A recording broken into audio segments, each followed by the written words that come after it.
up, Philadelphia? Welcome back to First Time, Long Time.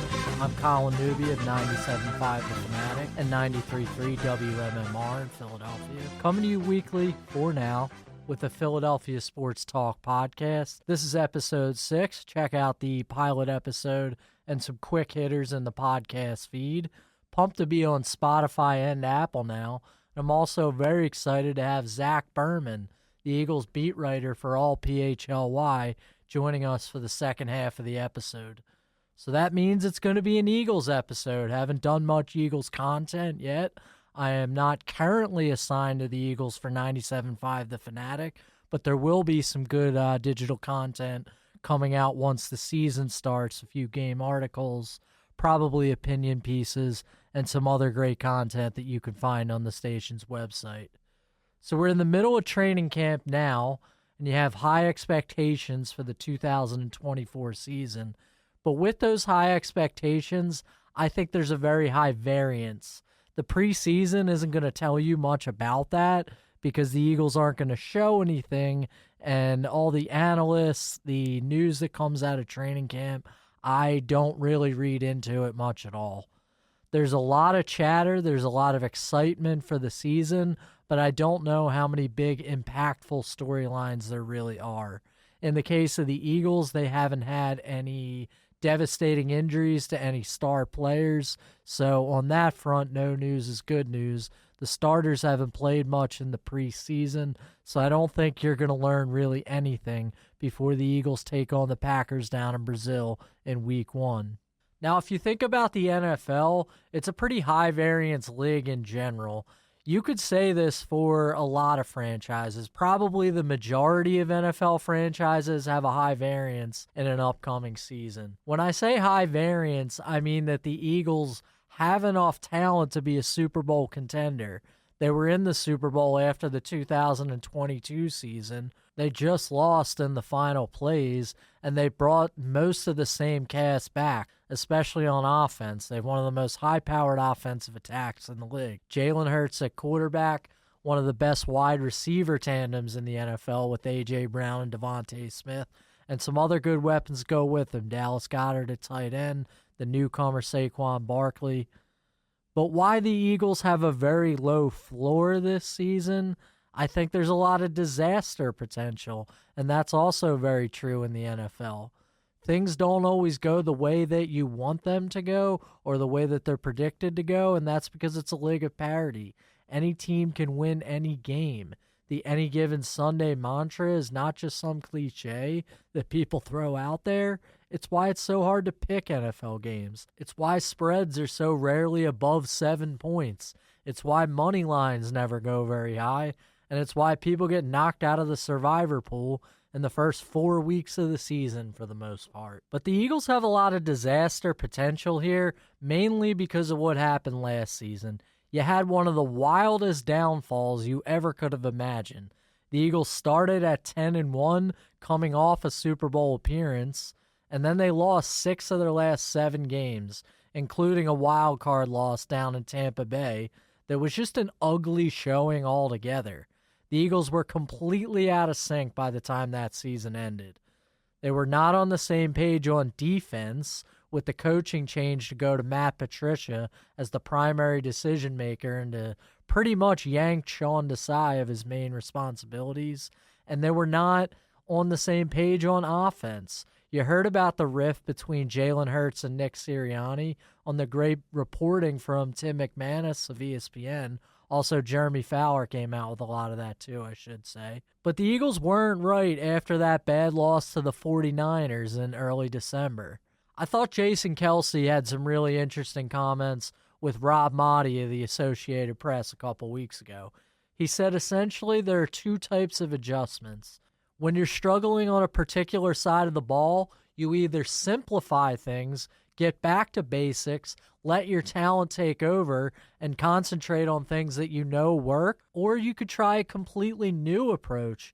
You could have the coaching staff try to make major adjustments, try something new altogether. Well, the Eagles kind of did both of those things, one on each side of the ball last year, and neither of them worked. When the Eagles made the decision to change Sean Desai out for Matt Patricia, Patricia brought in a whole new set of terminology that the players didn't pick up very quickly. He really changed a lot of what Desai already had going for a majority of the season. When there was a change at essentially defensive coordinator, even though the Eagles didn't actually call it that when they put Patricia in charge, but when there was the change in the defensive primary decision maker, they could have gone back to basics. They could have let their guys do what they do best. Matt Patricia instead tried to add too many new wrinkles in a defense with very little time to figure it out. And you saw just how bad they were. Under Sean Desai, yeah, the Eagles had some bad games. They gave up a ton of yards to Dak Prescott and the Dallas Cowboys right leading up to that midseason bye. They got torched by Josh Allen and the Buffalo Bills right after the bye, just a couple weeks after that. So the fact that they were making changes on defense wasn't the craziest thing, but to change to Matt Patricia, then you saw some terrible opponents late in the season, especially the Arizona Cardinals come into the link and torch the Eagles defense. And nobody really had their assignments down. Nobody was playing with the continuity that you would expect of an NFL team late in the season. That was the point in the year where these teams develop this identity. They know what they do well, and they go out and execute a game plan. The Eagles never really got to that point in the season, and especially on defense, they were all on different pages after Matt Patricia took over. It was the idea of overcomplicating things instead of simplifying them, and simplifying probably would have been the better approach there. Now flip the page, go to the offensive side of the ball. I think they actually did try to simplify there. They had a lot of talent. The guys I just mentioned, A.J. Brown, Devontae Smith, they figure it's not that hard to utilize this talent. So they decided to keep it simple, not overthink things, which I think is a big part of the reason they succeeded in 2022 to begin with. Nick Sirianni didn't overcomplicate everything and force his system onto some players that were very talented already. But when it came time to make those adjustments in 2023, that's where I think Nick Sirianni was at fault, and possibly Brian Johnson as the offensive coordinator, although over time I've come to think that Sirianni was really the one in control of that offense, despite the fact that Johnson might have been calling the plays. And there's a lot of different ways to look at it, but for the most part, with the inside reporting that's come out, I tend to lean that Nick Sirianni was really the one making the overall decisions on that offense last year. But in his decision to try to let the talent take over, I think Nick Sirianni really underdid his responsibilities. I think he should have gone with the strategy Jason Kelce was talking about to add new wrinkles, try to take the scheme over. And when the Eagles made that change from Sean Desai to Matt Patricia, I think it signaled a panic. Basically, Nick Sirianni scared of failure late in the season. The Eagles went from 10-1 to 10-3, and then they make this big switch that probably did set a little bit of panic through the locker room. I think the right move there would have been for him to step in and take the play calling responsibilities back from the offensive coordinator, who at the time was Brian Johnson. Sirianni had originally handed the play calling duties to Shane Steichen 2 years earlier, but it had stayed with the offensive coordinator since then, even though the coach in that position was actually replaced. So the way I interpreted the collapse of last year is Nick Sirianni really pressed the wrong buttons there. He didn't make the necessary adjustments that the Eagles needed in order to correct that skid. They were a very talented team. They were probably more talented than most of the teams that they lost to late last season, but they never made those corrections. They never got back on track. In fact, they got much worse as time went on. That was an embarrassing loss to the Arizona Cardinals. And then if you remember going into the final week of the regular season, it was a question of whether or not they should sit the starters, as if a win against the Giants didn't matter because they weren't going to affect seeding with the win, Well, they came out and played their starters and got absolutely whipped by the Giants early in the game to the point where they knew they were going to lose, so there was no point in playing the starters. That was a hard downfall, and everybody will remember that loss in Tampa. And Sirianni, justifiably so, took a lot of criticism for what happened.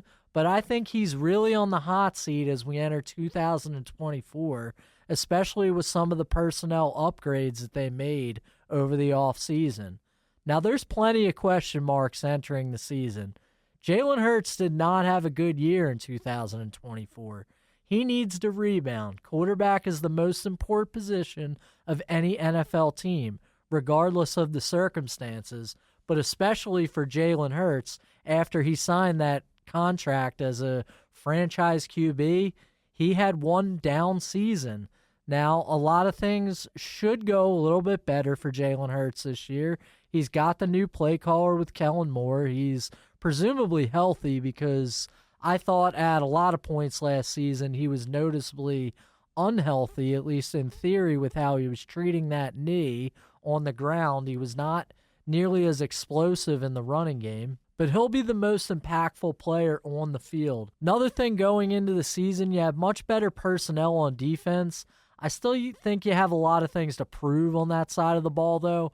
That defense was terrible by the end of last year. They just didn't even have a prayer against the Giants in Week 18. You brought in Vic Fangio now, so there's going to be a lot of scheme changes, but there's some question marks. You have Darius Slay probably towards the end of his career at corner, and you don't really know who the other starter is going to be. Probably going to see some time from Keely Ringo, who I thought showed some promise at the end of last year. Isaiah Rodgers, you could get a high variance of outcome on him in particular, too. Then you have a couple of rookies, Quinyon Mitchell and Cooper DeJean, who you don't know what you're going to get with no NFL experience. And then one of the major stories of the offseason is another question mark, the vacancy left by Jason Kelce and Fletcher Cox. With those two gone now, they have been pillars of the Eagles organization for a very long time. They're not just going to be replaced by young players who step in, regardless of draft pedigree or anything else. It's just simply very hard to replace Jason Kelce and Fletcher Cox. But I think Sirianni and the overall continuity is really the biggest question mark of the season. If that reporting from Tim McManus and Jeremy Fowler is on point, then Jalen Hurts and Nick Sirianni do have a lot to work on. I understand the logic of people who say that your head coach and your quarterback don't have to be best friends. People that work together don't always have to be best friends, but everyone has to be on the same page, and that didn't happen for the 2023 Eagles. Now you bring in Kellen Moore and Vic Fangio, essentially to run both sides of the ball. A lot of people called Nick Sirianni a CEO head coach. That's going to be his new role going into next year. He's going to manage the culture. Remember that buzzword that everybody seems to love to use. He's going to manage the culture, and he's going to have a lot of influence in different parts of the team, but he isn't going to be as involved in the offensive scheme. And from all indicators, it looks like Kellen Moore has way more influence than Brian Johnson ever did on the off. But when a lot of these things first came out, the discussion about the CEO head coach, I published something on 975thefanatic.com. 3 flaws the Eagles ignored, making Nick Sirianni a CEO head coach. And remember, the emphasis here was on culture, but the Eagles had weaknesses in culture last year. They really cratered at the end of the season. In 2022, the year they went to the Super Bowl, I think one of their strengths was situational football, and you hear Nick Sirianni go on and on about the core principles that he uses as a coach. Well, those core principles really failed the Eagles last year, especially in terms of situational football. They made critical mistakes at critical points in so many games last year. They kept saying in post-game press conferences that it was uncharacteristic, it didn't meet the standard that they had as an organization. But at a certain point, it was characteristic because they did it the entire season. So the culture needs to be a lot better, and it's not like Nick Sirianni can't do it. You saw him put together a well-disciplined team back in 2022 that was able to go into the NFC Championship game against one of these scheme offensive coaches like Kyle Shanahan and dominate them.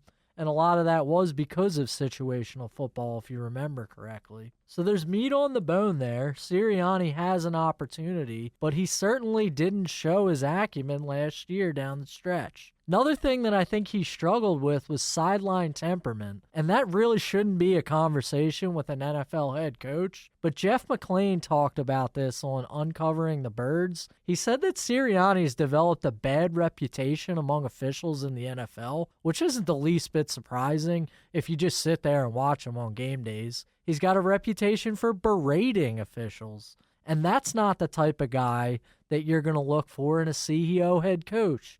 You want a guy who has relationships around the NFL, somebody who's positively thought of. And I don't really think that's true with Nick Sirianni. The people that know him best speak positively of some of his traits, but I just don't think that certain instances like what we've seen with his sideline temperament really qualify him to be this leader of men, this organizer of culture, and all these intangibles. Well, if certain intangible elements lead to bad things for the team, like a bad reputation among officials, then I don't really know what you're getting out of Nick Sirianni. And the third flaw I found with it, he was supposed to be good at coaching the coaches. Entering 2023, the Eagles lost both their coordinators after the Super Bowl year. Shane Steichen took the head coaching job with the Indianapolis Colts. Jonathan Gannon went out to Arizona to take the head coaching job there. Nick Sirianni failed miserably replacing them with Brian Johnson and Sean Desai. Sean Desai didn't even really last the year. He was, I guess, demoted to another role. Here we go with that terminology, and the semantics of that situation were a little weird. And then Brian Johnson only lasted 1 year in the role. So Nick Sirianni's supposed strength of coaching the coaches didn't really materialize there. And remember, that was one of the downfalls of the Doug Peterson era. Once they started getting some coaches plucked, he didn't really replace them that well, and he didn't last very long. Only 3 years after the first Super Bowl in franchise history, Doug Peterson was out the door. And if Nick Sirianni wants more job security, I think coaching the coaches has to be one of his strengths. So can he come back, overcome all of those things that I just said about them, all of these points of criticism, and get back into Super Bowl contention with this team? If not a Super Bowl itself? I don't know. Nick Sirianni has some strengths. What I discussed about situational football being at the top of the list. So it's not like this is out of the question. And I think he has more to prove than anybody on the Eagles roster. Although we're not going to break down the entire roster on this show, I did want to get to one position group that I feel pretty strongly about, and that's the defensive line.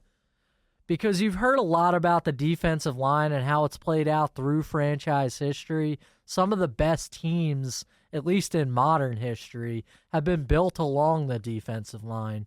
You saw this in the 2017 team especially. They had a great rotation of pass rushers. They had Brandon Graham and Vinny Curry. Chris Long was a great backup that year. It was Derek Barnett's rookie year. I know he didn't really ever turn into the player that people wanted, but he did have a decent rookie season the year they won the Super Bowl. And then a couple years later, 2022, they go back to the Super Bowl again.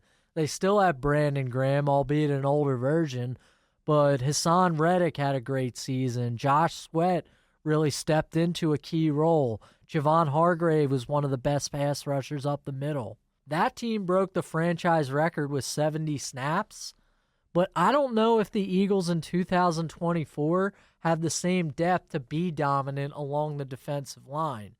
Vic Fangio's distributed snaps among defensive linemen a little bit differently than some of these great rotations that I discussed. You've had Fletcher Cox as one of the mountains in the middle over the years, but now you have younger guys like Jalen Carter and Jordan Davis that are going to step into those roles, and they're probably going to be looked at least closer to every down players than Fletcher Cox really was in his time. Now, Jalen Carter and Jordan Davis, they're probably good fits for Vic Fangio's scheme, but the Eagles are putting a lot of trust in them as centerpieces of the defense. I would say Carter a little bit more than Davis, to be clear, but I don't know how that progression is going to go. You've had Fletcher Cox in the middle there for so long.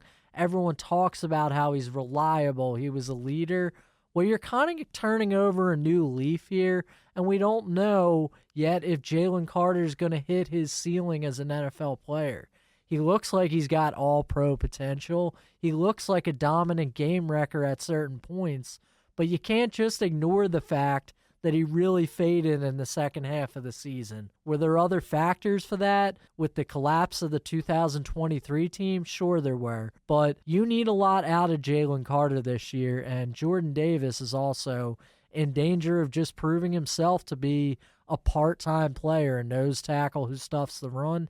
He's got a lot to prove in 2024 as well. I also don't really know about the edge guys. There's a lot of question marks there. Bryce Huff got a lot of money to be close to an every down player himself. But Vic Fangio even said himself at the beginning of training camp that Bryce Huff's not necessarily at that point in his career where he knows how to be an every down player. He knows how to understand run responsibilities well enough to fit the entire defense. Nolan Smith is another guy I have serious questions about. He was a first-round pick headed into his rookie season last year with a chance to be a good rotational player. The Eagles barely had any rotational edge rushers last year.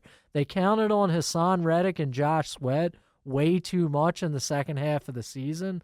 I think that's part of the reason why they wore down. But why couldn't Nolan Smith back them up? Was it the coaching staff not giving him an opportunity? Was it the coaching staff kind of forcing him into more of a linebacker role at certain points? That probably all plays into it, but I question whether Nolan Smith really was good enough if they were desperate for reserves and he couldn't really get on the field. Nolan Smith, another guy with a lot to prove this year. And remember, when they drafted him out of Georgia late in the first round, he wasn't some kind of project player that wasn't supposed to contribute at the NFL level. He was considered pretty polished, and he didn't make much of an impact in his first season. So we'll see what Nolan Smith has early in the season especially, because he's due for a big jump. If you look past those two guys, you have Brandon Graham nearing the end of his career. I don't know if he's really going to play that big of a role, and that makes your surest thing Josh Sweat. And Josh Sweat is a guy who kind of faded in the second half of last season, just like Jalen Carter and Jordan Davis did. Now, the collective unit thing also plays into that, but Josh Sweat isn't some perennial all-pro player who is really just going to pick up the rest of the defensive line and erase any of that slack if the other guys don't reach their full potential. Wild card, if you want to throw into this situation, Jalix Hunt.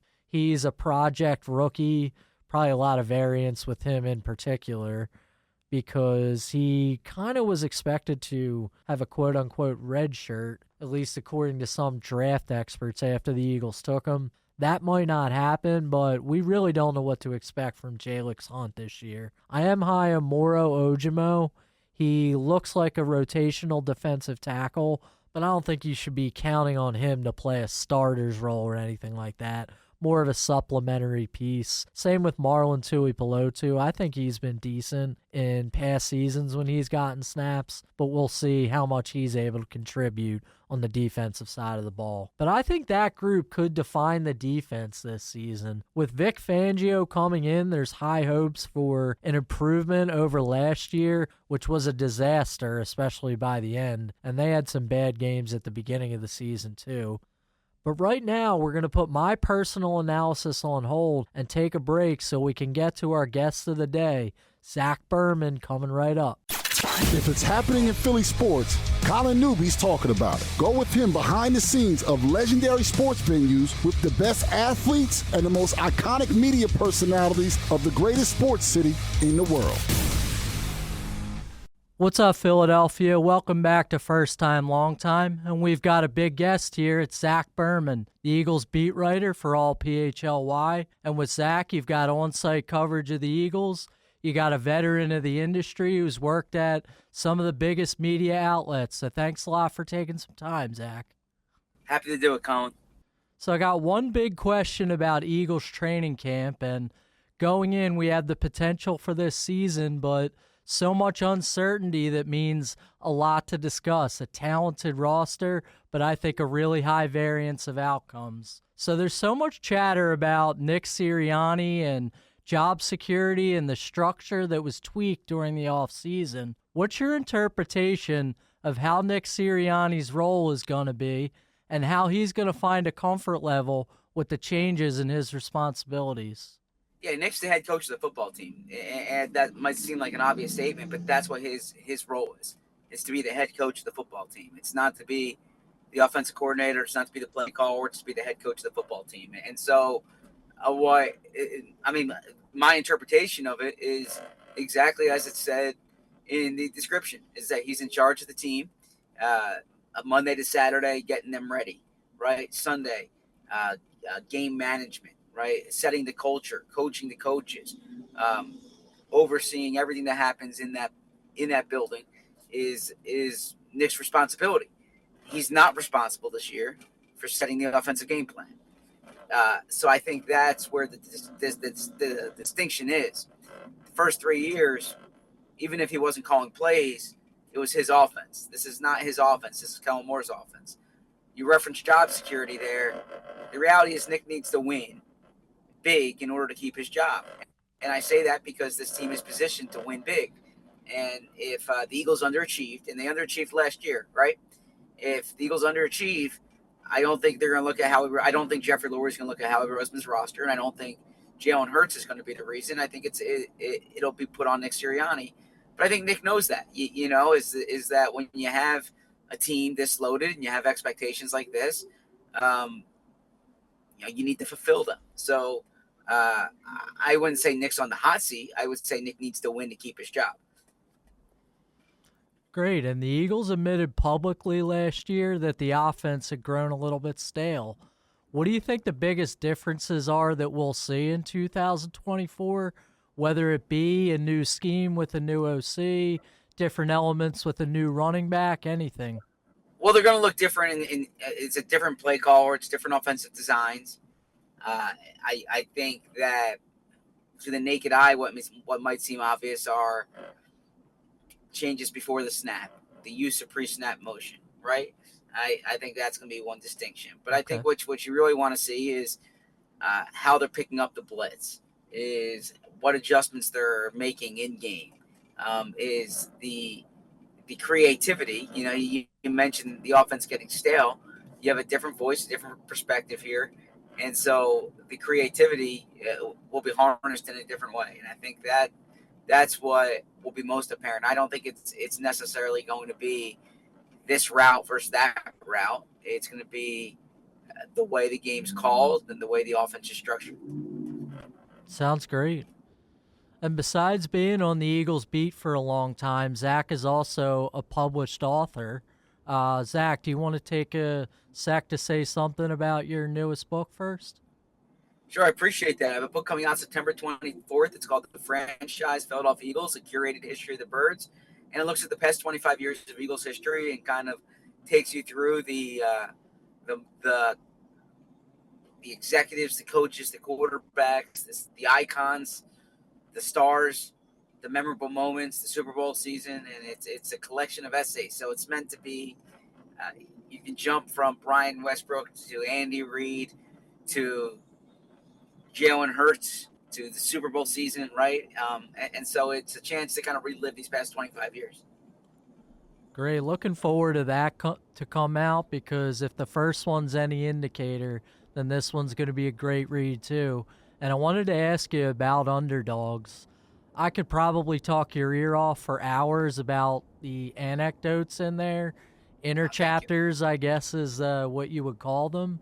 And those are just little things that take a look into the personal journeys of some of the players. But I'm only going to pick one here, and I have to go with a guy I've already noticed that you've done some pass reporting on, and someone you even worked with last year. So, Zach, how is it that you learned the intimate story of Fletcher Cox and how he came from his hometown in Yazoo, Mississippi, and to play for the Eagles and have such a storied career. Yeah, I appreciate you asking. So back in 2012, I was covering the team for the Philadelphia Inquirer. Fletcher Cox was a rookie, first-round pick, and you could tell he was an ascending player. And so I went down to his hometown, Yazoo City, Mississippi, and I did a story. The story was about how he came from where he was to where he is. It's a story that I've done with a lot of different players and coaches, and it's a story I enjoy doing. And so I learned about Fletcher and where he's from, and was in his home and got a good sense of that. And then from there, I covered him for 12 years and got to know him a bit. And so there's a chapter in the franchise on Fletcher as well, and it gets into some of the Yazoo City material, but then it kind of extends to these past few years in the retirement. But yeah, the way I got to know Fletcher's background was by being there. There's no substitute in this business, for being there, for Right. seeing it, feeling it, hearing it, smelling it, right? Like using your senses, being there, not just, being on the phone, but being there. And that's a story I was proud of. Right, and it's great stuff. It's so in-depth there. And just one question to get you out of here. There was a ton of fanfare with Jason Kelce, and you could list about 100 reasons for how that's true.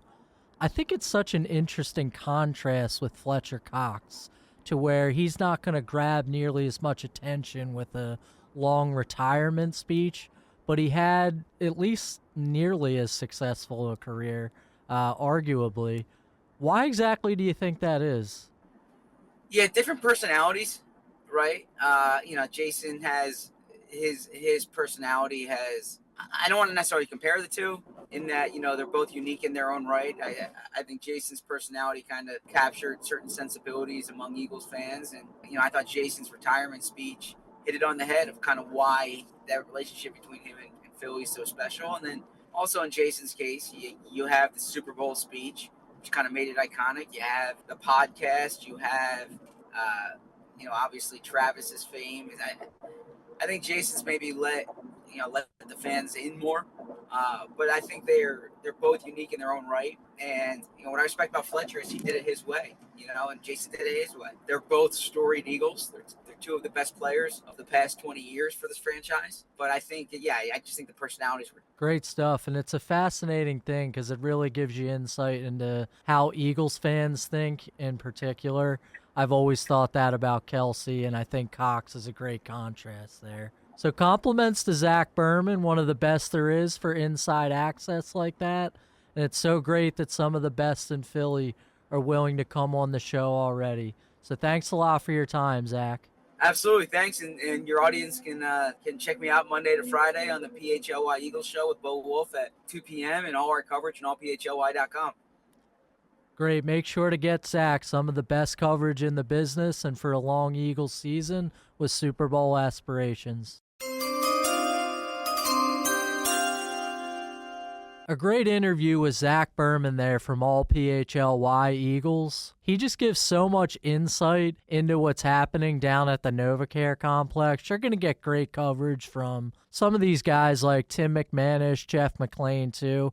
But Zach is a writer that I've always latched onto and one that I've really always enjoyed his coverage because he goes so in-depth into certain things, like that story about Fletcher Cox that he just told, going down to his hometown in Mississippi and really getting to the root of the story. And if you pick up Underdogs, the story of the 2017 team, you'll get that with so many of the guys on that team. And I think that's why Jason Kelce's speech was so great, saying Torrey Smith can't catch, Nelson Aguilar can't catch, Lane Johnson can't stay off the juice, whatever. Zach takes a look into so many of those personal stories. And for his new book to come out in late September, I'm really looking forward to that one. So thanks again to Zach Berman for joining us, the first big fish on First Time Long Time. Please join me again next week for another episode.